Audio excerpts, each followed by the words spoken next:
నమస్తే ఆల్. ఈరోజు పిల్లలందరికీ మోస్ట్ ఫేవరెట్ అయింది తయారు చేస్తున్నాం మనం. ఒక కప్ కోకో పౌడర్ తీసుకోవాలి, 1.5 కప్ షుగర్ తీసుకొని ఈ విధంగా పౌడర్ చేసుకొని పక్కన పెట్టుకోవాలి. తర్వాత బాదం పప్పు వేయించుకొని పక్కన పెట్టుకోవాలి. చల్లారిన తర్వాత అదే కప్తో మనం తీసుకోవాలండి. అన్నీ సేమ్ క్వాంటిటీ లాగే. చక్కెర మాత్రం 1.5 కప్ తీసుకోండి. సో ఇక్కడ బాదం పప్పుని ఫ్రై చేసుకున్నాం కదా, ఫైన్ పేస్ట్ అయిన తర్వాత మనం కోకో పౌడరు, షుగరు మిక్స్ ఏదైతే ఉందో అది కూడా కలుపుకోవాలి. కొంచెం ఒక 2 to 3 టేబుల్ స్పూన్స్ అనేది ఆయిల్ యాడ్ చేసుకోవాలి.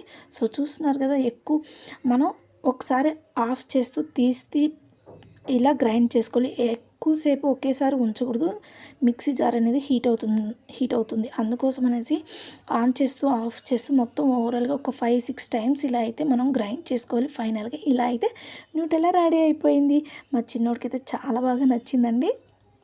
మరి మీరు కూడా ఒకసారి ఇంట్లో ట్రై చేసుకోండి. Thank you friends, bye.